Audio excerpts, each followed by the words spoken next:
What's going on, you guys? Welcome back to the YouTube channel. I appreciate you tuning in. We're outside again. It is super rainy day here in Southern California. We're actually waiting for my friend David. He's actually coming through with his girlfriend. They're gonna pick me up and take me down to Top Notch Auto. The 350z is actually done. It only took 2 days, which I'm so thankful for. They never actually told me what was wrong, like exactly. We had a hunch that it was the spark plugs, so they did all the spark plugs, but it's kind of been like a fingers crossed situation that it wasn't something worse. Thank God after 2 days, they actually called me this morning and said it's all fixed. It was just the spark plugs, which is awesome. The total is actually $243 to get all 6 spark plugs replaced, which I guess isn't too bad. I looked online to see what the average replacement cost is, you know, when you take it to a shop, and it said anywhere between $220 and $350, so I figured this was a pretty okay deal, so I just went ahead and did it. I'm super thankful that it's done, so we're actually gonna go ahead and pick it up right now. Look at this weather though. I mean, we got really lucky. It's like a little break from the rain right now, which is cool, but this thing looks so cool in the rain. I took it out for a drive this morning, but I actually have to put a tarp over it at night when it rains because it just, you know, the doors fill with water kind of, so better safe than sorry type of situation. The soft top just isn't as good as it should be, but geez, this thing is so fun. I guess we could just sit in here until he gets here. So that's one thing I love about cars is like, they're like little pods you can get in. I don't know, I get so excited, you know, when it's like pouring rain or super windy outside, or if it's like really hot or really cold or something, and you just get in your car and you just have like this shell over you. You could like, you know, control the temperature. You can drive it places so you don't have to be stuck in one place. Like, it's just the best ever. Like, there's so many reasons to be a car person. Like, I just can't, I will never understand how people can go through life without not ever just like, you know, thinking about how awesome cars are at least once, you know? I've met people in my life that don't even know what kind of car they drive, and that's just crazy to me. So check this out. I left the headlights up, but we can put them down just, you know, so because if it, you know, if it rains again, you know, the electrical, you know, just for safety, you know, safety. So amazing, so amazing. I'm super excited to have the Z back. I just haven't really felt complete without the Z here. We do have a lot of mods coming for the Z, so I'm super excited to have it back pretty quickly. We have stuff inside already, and then we also have stuff coming in the mail, which is pretty cool. I do want to get the car painted first before I do any of these mods that we have planned, just because I think it would look 10 times better. But, you know, I think we're going to end up going with the Mako paint job, you guys. I think I'm going to call the guy. I'm going to see if I can get him down any at all, you know, from $2,000. Maybe he'll do $1,750, maybe even $1,800, you know, anything. I don't know, you know, just try and get, you know, try and get some discounts here, but he already gave us a pretty nice discount, so maybe not. It just seems like the best option, and it'll just be over with, so, you know, that's what we're working with, so. Gang, gang.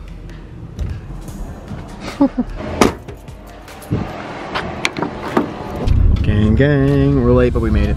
All right, you guys, we got it back. We got the paper right here. $243, not too bad considering. But yeah, it was about $86 in parts and like $150 in labor. So, you know, 350Z, it's pretty tight in there in the engine bay, so not a lot of room to work around. So I kind of expected it to be a little bit more than like an hour's worth of labor. But geez, doesn't this thing look just insane in the rain? It doesn't look like it needs a paint job in the rain, but you know, if only it rained every day.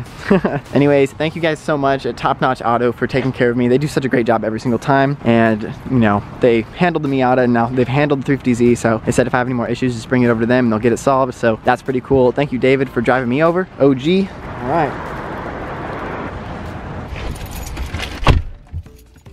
Oh man, feels so good to be back in this thing. All right, you ready? It's probably not cold, but you know.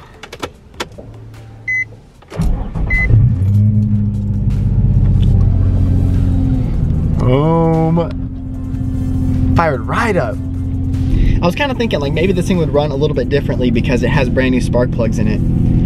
But I have a service engine soon light on, which is a little weird. Maybe that'll go away. I have a check engine light, it seems. Hopefully it'll go away. I'm not sure why that's there. You know, we're gonna let the car warm up a little bit and kind of just see how it's going. I'm getting a phone call. All right, you guys, check this out. You hear that? Not running right. I don't know what it is. I just did the spark plugs. Man, the never-ending saga. What could this be?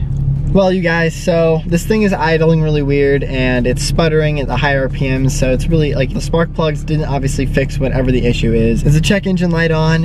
I got there a little late and they were closing right when I got there. So he basically like locked the door behind me when I walked outside. I didn't really get a chance to like look at the car and then ask him any questions. He just told me it was okay, which obviously you're probably never supposed to do. You're supposed to like look at everything and make sure everything's running well before you pay, but you know, obviously I didn't do that. And he's not answering my call because they closed. So I don't know what to do. Should I leave the car there overnight and just not even drive it back because it's acting exactly the same? or should I drive it back right now and then drive it back in the morning? I don't really know what to do. The next day. All right, you guys, we are back with the 350Z. As you saw from the last video, we were having some misfiring issues. We're actually taking it back to Top Notch Auto right now. Let's see, where did we leave last? So we picked it up from them and it was not working. All right, cold start. Hopefully it doesn't sound too bad. Should have a misfire still.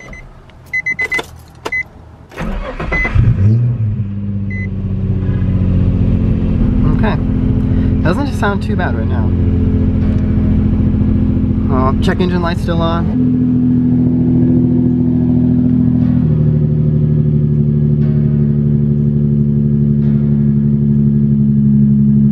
Sounds okay.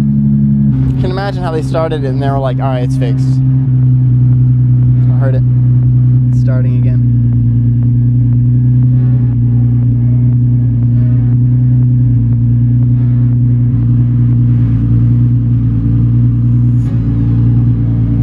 Back it up when you hear it.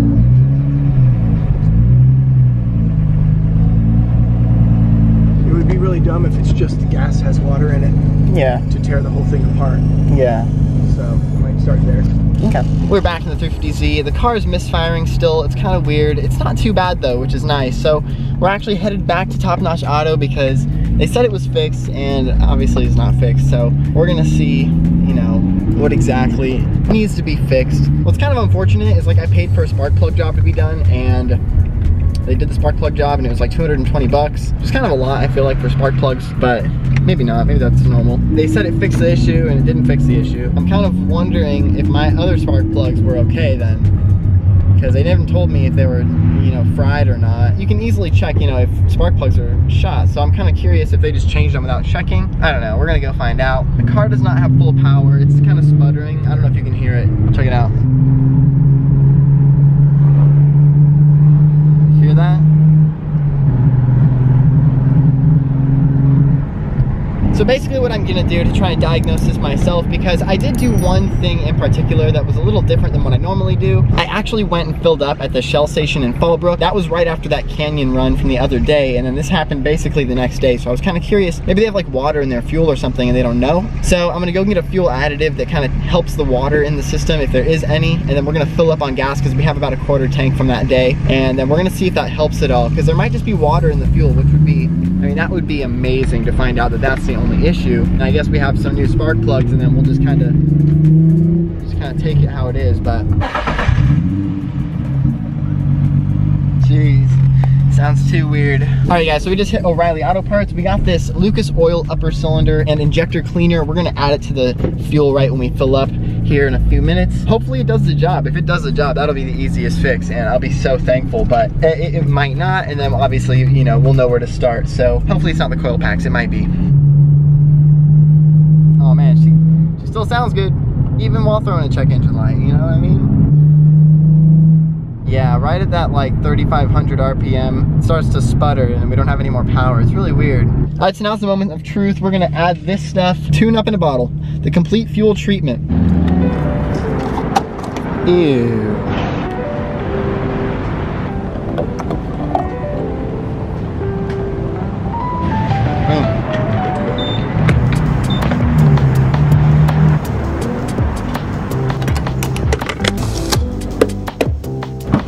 Alright, 37 bucks to fill from a quarter tank, so $3.71 a gallon. It's kind of a lot, but you know, premium, it's what it is. Anyways, hopefully this works. We got the fuel additive in there, we got the fuel in there. Oh my god, what am I doing? First things first, gotta get the Sani in here. Cleanliness. Hopefully this works. Ooh, ooh, ooh. It's not even reading full. We filled it. Weird. All right, could you imagine in like 5 minutes that check engine light goes away? That would be so funny. All right. So it's taking a little bit for the RPMs to die in between shifts, which is kind of weird. You hear that? We're in fourth right now, 3,000 RPM, 50 miles an hour. And then the check engine light flashes. Any guesses? Drop it down below, I'm not sure. I need a code reader, that's what I need. This is what it sounds like to get on the freeway with a Misfire. Sounds kind of good.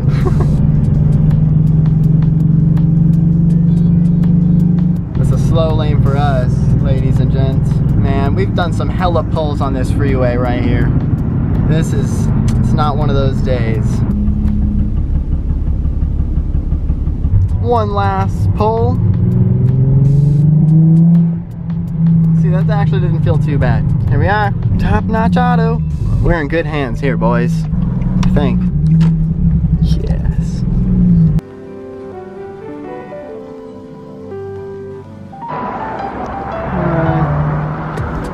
Dropped off the car.